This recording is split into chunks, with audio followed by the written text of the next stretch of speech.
नमस्कार। बंगाल विशेष में आप सभी का स्वागत है, अभिनंदन है। बंगाल में निर्वाचन की प्रक्रिया संपन्न हो गई, मतदान के दोनों चरण संपन्न हो गए। इस बंगाल विशेष में के इस अध्याय में मैं इस पर चर्चा नहीं करने जा रहा कि कौन जीत रहा है, किसकी सरकार आ रही है और किसकी सरकार जा रही है ना। मैं आज दूसरा विषय लेकर आया हूं। 70 के दशक में जब इसी राज्य में कांग्रेस के मुख्यमंत्री के तौर पर सिद्धार्थ शंकर रे का शासन शुरू हुआ, तब से लेके 2011 के चुनाव तक, यानी पिछले विधानसभा चुनाव तक, जिसमें भी कांग्रेस का शासन आ गया, जिसमें ज्योति बाबू का शासन आ गया, बुद्धदेव भट्टाचार्य का शासन आ गया और ममता जी का शासन आ गया। इतने दशकों तक बंगाल का कोई चुनाव बमबाजी, छुराबाजी, भीषण हिंसा, रक्तपात और कई हत्याओं के बिना संपन्न नहीं हुआ। कोई चुनाव आयुक्त रहा हो, कभी नहीं हुआ। बंगाल का जनादेश जब भी आया, रक्त में नहाकर आया। दर्जनों लोग मारे जाते थे, दर्जनों लोग बंगाल के चुनाव में। मान लिया गया था कि यहां चुनाव का मतलब है दर्जनों मारे ही जाएंगे। ये तो इस चुनाव का हिस्सा है। राजनीतिक हिंसा और राजनीतिक हत्याओं में बंगाल ने विशेष दक्षता हासिल की थी।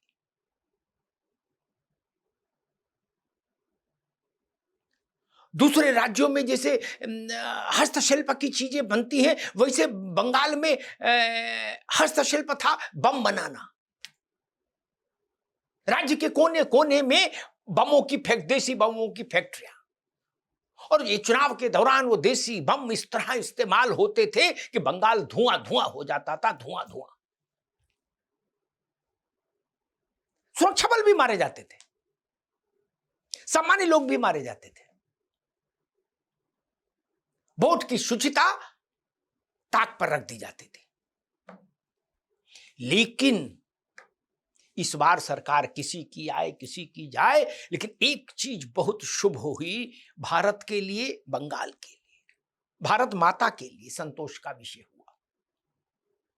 बिना रक्तपात के बंगाल का जनादेश आएगा 4 तारीख को, बिना रक्तपात के। मतदान की प्रक्रिया में पहले चरण में और दूसरे चरण में कोई रक्तपात नहीं हुआ। कुछ छुटपुट झड़पें हटा दीजिए, और वो भी एक विधानसभा क्षेत्र में दूसरे चरण में कन्फाइंड है, जहांगीर वाला जो इलाका है, वहां कुछ गुंडागर्दी हुई टीएमसी के उम्मीदवार के समर्थकों के द्वारा। इसके अतिरिक्त पूरे बंगाल में शांतिपूर्ण चुनाव हुआ। ये छोटी बात है क्या? बंगाल में चुनाव बिना रक्तपात के होना शुरू हो गया। मैं तो कहता हूं यह प्रसाद चढ़ाने लायक उपलब्धि है। इस पर प्रसाद बांटो भाई, लड्डू बांटो। इतनी बड़ी उपलब्धि। ऐसा ही एक बार बिहार में हुआ था, जब चुनाव में दशकों के रक्तपात की प्रक्रिया पर अचानक से ब्रेक लगा था, और उसके बाद से बिहार बिना रक्तपात के चुनाव की ओर चल पड़ा।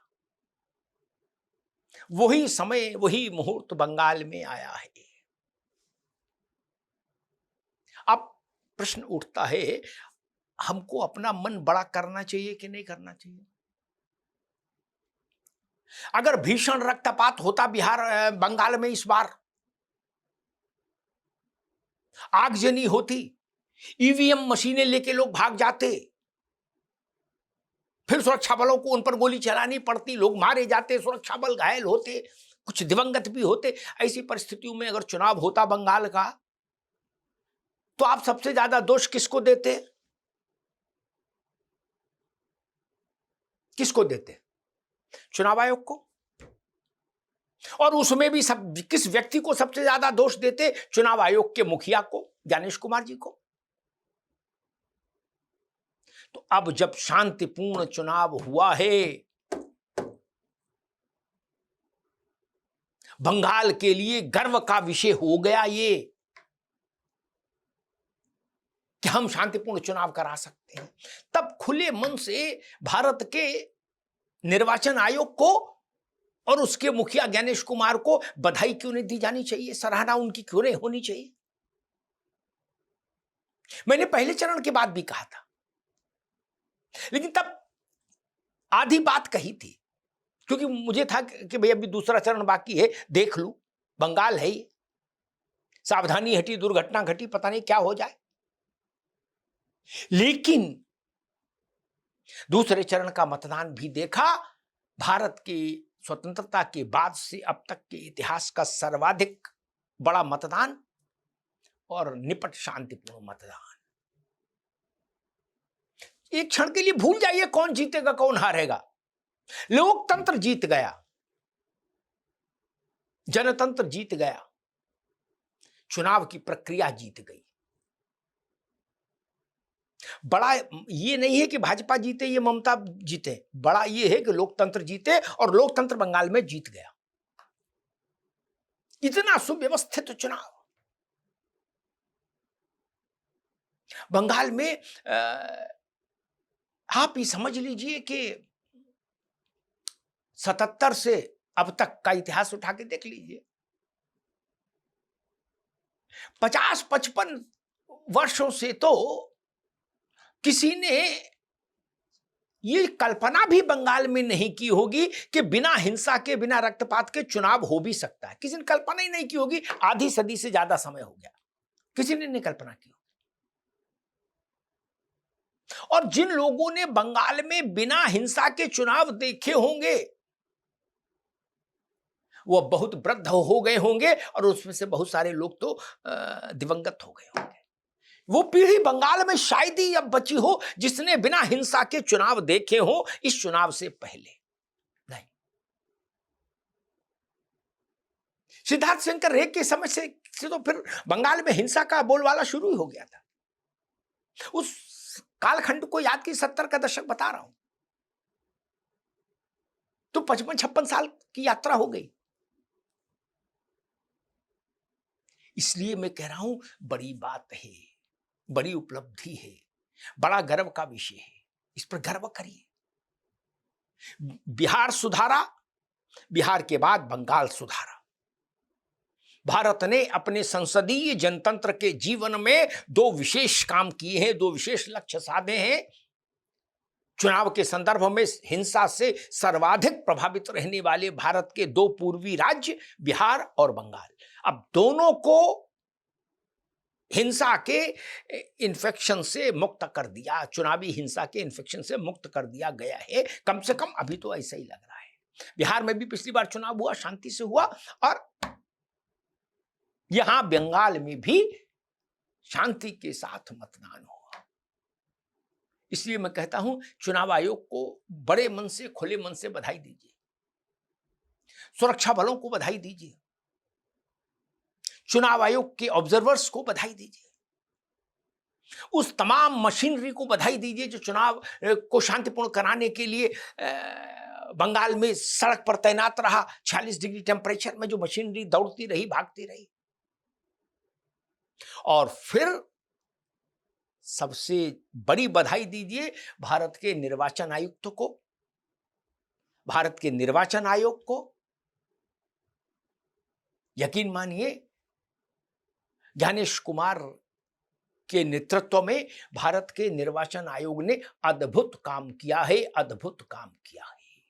इतना अद्भुत काम है ये जो पिछले आधी सदी में बंगाल में कभी नहीं हो पाया। ये आधी सदी की यात्रा का एक सुखद पड़ाव है। आधी सदी से ज्यादा की यात्रा बंगाल में हमने देखी, जो हिंसा, अराजकता, आगजनी, बमबाजी, चुनाव इसी का नाम था वहां। इस बार चुनाव न बमबाजी का नाम रहा, न हिंसा का, न रक्तपात का, न हत्याओं का। इसलिए मैं कह रहा हूं, बड़े मन से, खुले मन से बाहें फैलाकर बधाई दीजिए अपने मुख्य चुनाव आयुक्त को, अपने निर्वाचन आयुक्त को, क्योंकि निर्वाचन आयुक्त भारत का है और हम भारत के लोग, be the people of India, संविधान का पहला शब्द यही है। तो हम भारत के लोगों को बंगाल की इस उपलब्धि पर निर्वाचन आयोग को और उसके मुखिया को बधाई देनी चाहिए, बिना किसी कंजूसी के, बिना किसी संकोच के और बिना किसी दलीय प्रतिबद्धता में फंसे हुए। उन्मुक्त हृदय से बधाई दीजिए। बंगाल ने एक नया और बड़ा मुकाम पाया है जो लोकतंत्र के लिए जरूरी था, जिसके लिए बंगाल 50-55 वर्षों से प्रतीक्षा कर रहा था। वो प्रतीक्षा बंगाल की आज पूरी हुई है। धन्यवाद।